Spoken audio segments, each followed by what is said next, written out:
Sobat Soteria, pada waktu lalu kita sudah membahas tentang apa itu luka batin dan apa saja penyebab daripada luka batin. Saat ini kita bersama-sama akan belajar tentang bentuk-bentuk daripada luka batin. Bagi kita sangatlah mudah untuk bisa mengenali luka secara fisik. Tetapi tidak demikian halnya dengan bentuk daripada luka batin. Karena apa? Luka batin menyangkut sesuatu yang ada di dalam hati atau batin manusia.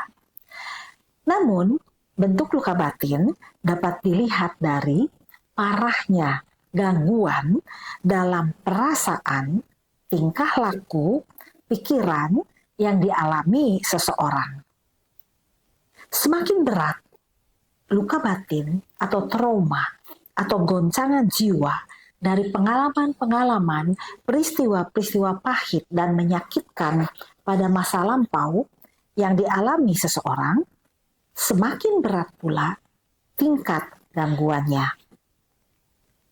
Berdasarkan berat ringannya luka batin atau trauma yang dialami seseorang, maka bentuk luka batin dapat diklasifikasikan dalam 3 bentuk, yaitu yang pertama yang disebut, saya memakai istilah psikologis ya, diambil meminjam istilah itu. Yang pertama adalah psikosis atau sakit jiwa, ya. Nah, kemudian yang kedua itu yang disebut dengan neurosis atau gangguan jiwa.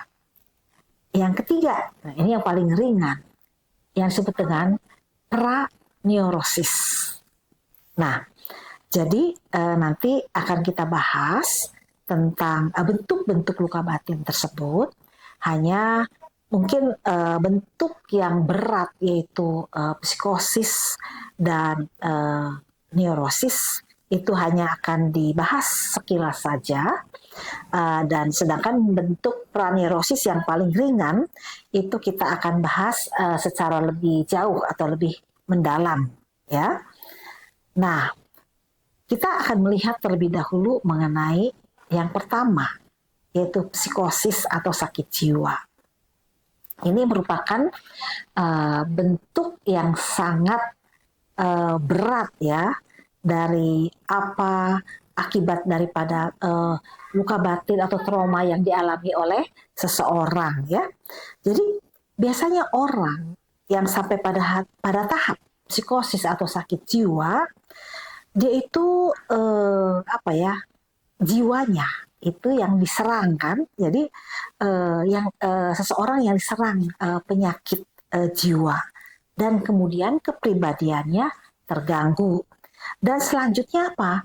Menyebabkan orang tersebut kurang mampu menyesuaikan diri secara wajar ya dengan lingkungannya dan tidak sanggup memahami problem yang dihadapi atau masalah yang sedang dihadapi. Jadi dia itu sudah kehilangan kontak dengan realitas dan tidak bisa membedakan antara realitas dan ciptaan hayalan. Dan kemudian hidupnya pun dikuasai oleh hayalan-hayalannya. Nah, jadi kadang juga sikapnya itu atau tingkah lakunya itu menjadi abnormal dan irasional. Sehingga apa? Kadang bisa dianggap membahayakan atau mengancam keselamatan orang lain dan bahkan bagi dirinya sendiri. Nah, makanya secara hukum ya orang itu banyak mengenal itu yang disebut dengan seperti apa? Orang gila, begitu ya. Nah, sebaliknya seringkali orang yang sakit secara jiwa itu tidak merasa bahwa dia itu sakit ya. Karena apa? Dia menganggap ya dirinya normal saja. Bahkan dia menganggap dirinya lebih baik, lebih unggul dan lebih penting daripada orang lain ya. Dan kemudian kalau kita lihat psikosis itu ya disebabkan karena adanya apa? Faktor bawaan atau keturunan dari orang tua atau generasi sebelumnya ya psikotis atau sakit jiwa juga ya. Nah, seorang penderita psikosis itu ya biasanya mengundurkan diri dari dunia yang nyata, ya. Jadi dia menganggap bahwa dunia yang nyata itu hanya menyakiti dirinya, ya, dan dirasakan itu tidak enak atau merasa tidak aman. Sehingga apa? Dia menciptakan dunianya atau lingkungannya sendiri, ya, suatu dunia atau lingkungan yang tidak nyata yang dapat memberikannya rasa aman, ya. Jadi dia kontak dengan lingkungan atau dengan orang lain itu sudah kehilangan kontak, ya. Kenapa dikatakan dia sudah menciptakan dunia dia sendiri, begitu, ya. Jadi ya mungkin banyak masalah, persoalan, tekanan kehidupan, ya, lalu banyak juga luka-luka batin atau trauma dalam kehidupannya karena perlakuan orang-orang sekitarnya yang sangat menyakiti. Jadi dia berpikir, aduh, semuanya itu dia anggap menyakiti. Jadi ya udah, dunia yang nyata menyakiti, akhirnya dia menciptakan dunia dia sendiri di mana dia bisa tertawa, bisa sedih, bisa menangis, atau dia bisa marah-marah gitu kan, ya, sesuai dengan apa yang dia rasakan. Nah itu. Kemudian yang kedua itu yang disebut dengan neurosis atau gangguan jiwa.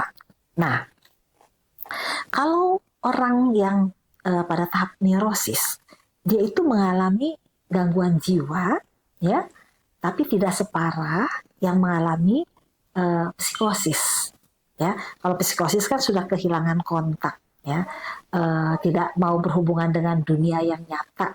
Tapi kalau orang pada tahap neurosis, dia itu hanya mengalami gangguan sebagian dari jiwanya, ya. Jadi dia tuh masih mengetahui dan merasakan kesukaran, ya, kepribadiannya itu, ya. Jadi kesukaran yang dialami, kalau kepribadiannya itu tidak jauh dari realitas. Jadi kalau sepintas orang bisa melihat sepertinya tidak apa-apa, ya. Dan kemudian biasanya masih hidup dalam alam kenyataan pada umumnya.